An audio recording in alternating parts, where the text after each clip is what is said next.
আর যদি তা না করা হয়, 24-এর যেভাবে বিপ্লব হয়েছে, অভ্যুত্থান হয়েছে, বাংলাদেশের প্রয়োজনে আরেকটি অভ্যুত্থান হবে।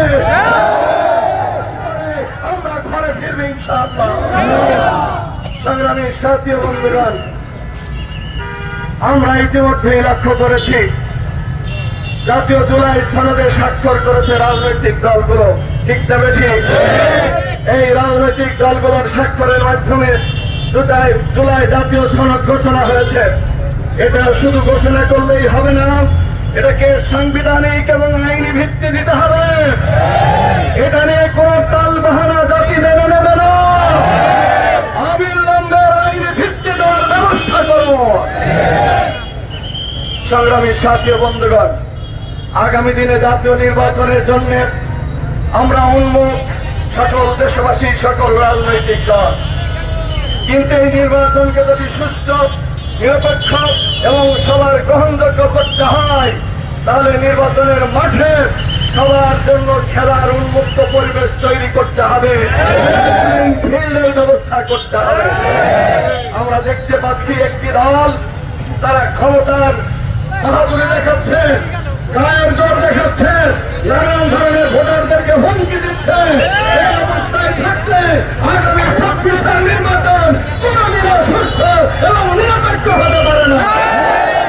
তাই এমন ব্যবস্থা করতে হবে যাতে করে কেউ কারো ভোট ছিনিয়ে নিতে না পারে, কারো অধিকার হরণ করতে না পারে। ঠিক আছে সংগ্রামী সাথী বন্ধুগণ, আর এই সকল ব্যবস্থার জন্য জনগণ কি চায় আর কি চায় না, এই জন্য অবিলম্বে গণভোটের ব্যবস্থা করতে হবে।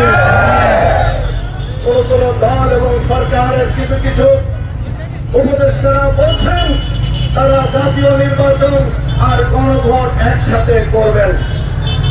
সংগ্রামী ভাইরা, সরকারের এই দুরভিসন্ধি একটি রাজনৈতিক দলের সঙ্গে আঘাত করে দুই নির্বাচন এক করে অন্তরী হল, তারা নির্বাচনকে ছিনিয়ে নিতে চায়।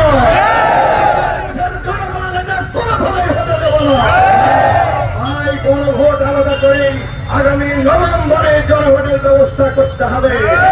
এই গণভোটের ভিত্তিতে জনগণের রায় দিতে মতামত দেবে, তার ভিত্তিতে আগামী জাতীয় নির্বাচন হবে ইনশাআল্লাহ। বাংলাদেশ জামাত ইসলামী এই ময়দানে আছে, দাবি পূরণ করে এই ঘরে ফিরবে ইনশাআল্লাহ। প্রতিদিন আপনাদেরকে এই ময়দানে থাকতে হবে এবং আগামী নির্বাচনে ইনশাআল্লাহ আমরা মনে করি দেশের মানুষের ভালোবাসা আর দেশের মানুষের এই সমর্থন বাংলাদেশ জামাত ইসলামীকে আগামী দিনের নির্বাচনে ক্ষমতায় যাওয়ার সুযোগ করে দেবে ইনশাআল্লাহ। নেতা কর্মীরা কারো হুমকিতে ভয় পায় না। ভোটের অধিকারের জন্য যে কোনো সিদ্ধান্ত নিতে আমরা প্রয়োজনে বাধ্য হবে ইনশাআল্লাহ। সংগ্রামী সাথী বন্ধুগণ, আসুন আগামী দিনের যে কোনো আন্দোলন সংগ্রামে আপনাদেরকে আমরা সাথে পাবো, এই প্রত্যাশা ব্যক্ত করে আজকের এই বিক্ষোভ কর্মসূচির আমরা এখানে শেষ করছি। সুবহানাল্লাহি বিহামদিহি, সুবহানাকাল্লাহুম্মা বিহামদিকা, আশহাদু আল্লা ইলাহা ইল্লা আনতা, আস্তাগফিরুকা ওয়া আতুবু ইলাইক। আসসালামু আলাইকুম ওয়া রাহমাতুল্লাহ।